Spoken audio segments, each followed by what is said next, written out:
Example of California real estate exam.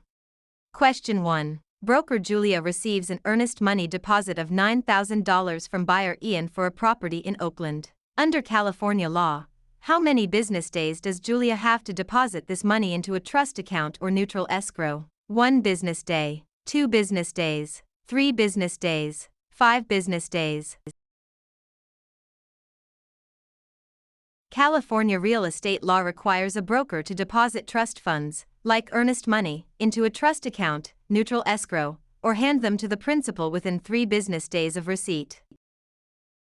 Question 2. Julia is a newly licensed real estate salesperson in California. To renew their license after the first 4-year term, how many hours of approved continuing education must Julia complete? 15 hours, 30 hours, 45 hours, 50 hours. All real estate licensees in California must complete 45 hours of approved continuing education every 4 years to renew their license. Question 3. Agent Julia represents the seller, Ian. When must Julia provide the agency disclosure form to Ian? Before entering into the listing agreement, before showing the property to any buyers, before closing escrow, within days of signing the contract.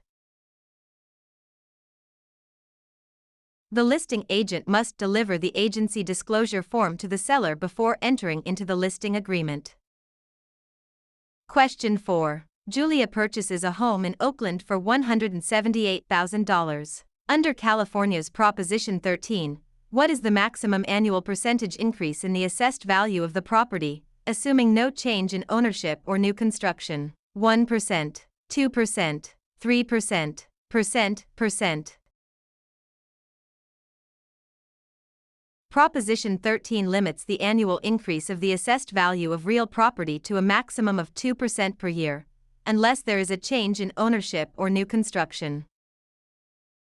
Question 5. Broker Julia hires an unlicensed assistant, Ian. Which of the following tasks can Ian legally perform? Show a vacant property to a prospective buyer. Answer questions regarding the terms of a residential lease. Type up and file real estate documents and coordinate days, appointments. Negotiate the price with a buyer's agent.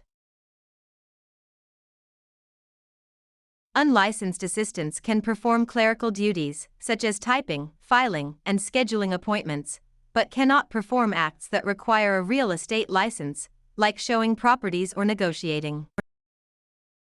Question 6. Julia wants to claim adverse possession of a vacant lot in Oakland owned by Ian. In California, one of the requirements is that Julia must occupy the land continuously and pay property taxes for a minimum of how many years? 3 years, 5 years, 7 years, 10 years.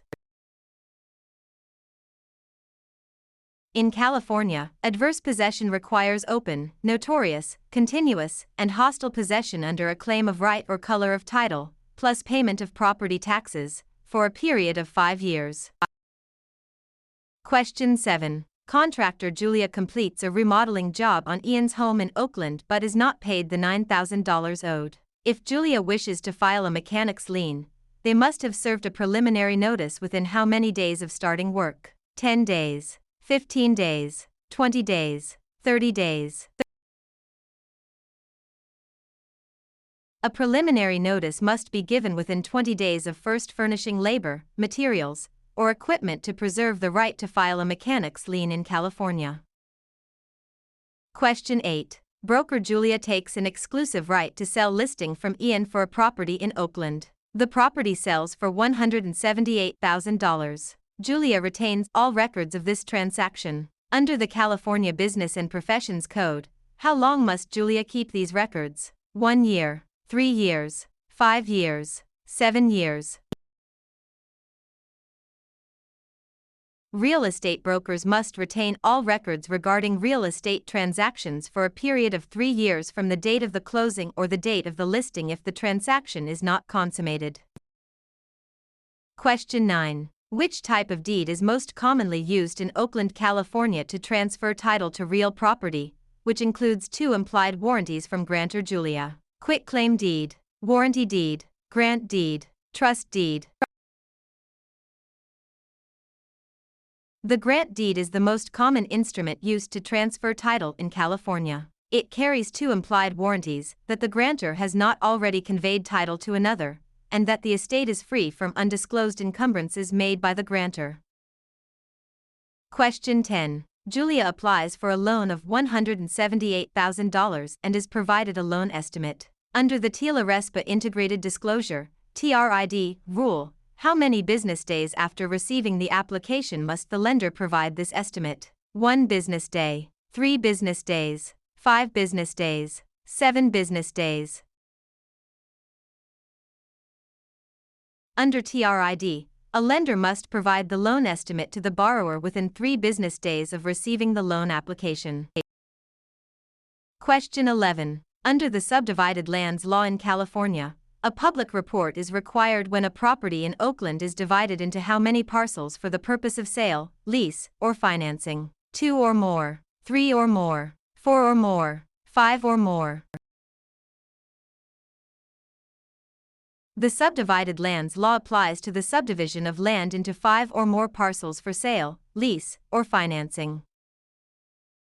Question 12. Julia is a broker who mixes their personal funds of $9,000 with their clients' trust funds. This illegal practice is known as conversion, commingling, steering, redlining. Commingling is the illegal act of mixing a broker's personal or business funds with the trust funds of a client. Conversion is actually spending the trust funds. Question 13. Agent Julia focuses marketing efforts in Oakland by telling homeowners that a certain minority group is moving into the neighborhood to induce panic selling. This illegal practice is known as blockbusting, steering, redlining, flipping. Blockbusting, also known as panic selling, is the illegal practice of inducing homeowners to sell their properties by suggesting that people of a particular race, religion, or background are moving into the neighborhood.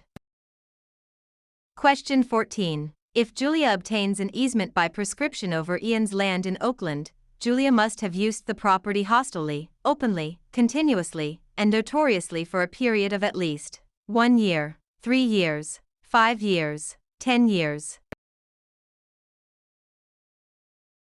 In California, an easement by prescription requires 5 years of open, notorious, continuous, and hostile use under a claim of right. Question 15. Julia and Ian sign a written contract for the sale of a property for $178,000. In California, the statute of limitations to file a lawsuit for breach of a written contract is 1 year, 2 years, 4 years, 5 years. The statute of limitations for bringing a lawsuit on a written contract in California is 4 years.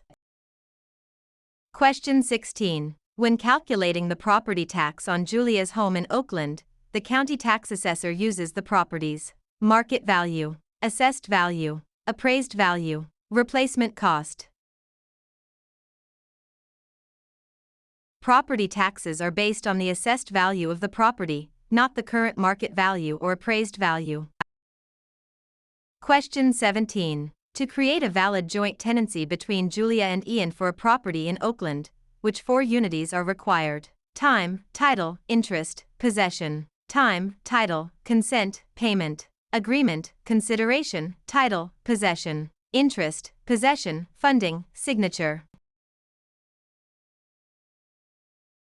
The 4 unities required to create a joint tenancy are time, title, interest, and possession, often remembered by the acronym TTIP.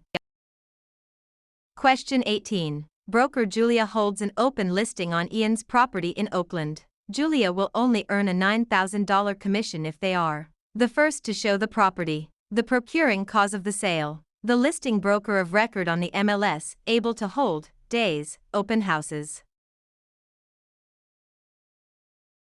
In an open listing, the broker only earns a commission if they are the procuring cause of the sale, the one who brings the willing and able buyer.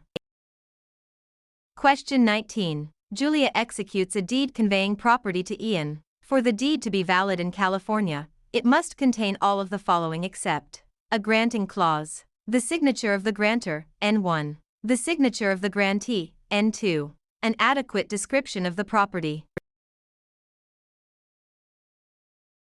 A valid deed must be signed by the grantor, but the grantee is not required to sign it. Question 20. A lender offers Julia a loan of $178,000 to purchase a commercial property in Oakland. The lender requires the property to be used as collateral while Julia retains possession. This is known as subordination, hypothecation, alienation, amortization. Hypothecation is the practice of pledging property as security for a debt while retaining possession and use of the property.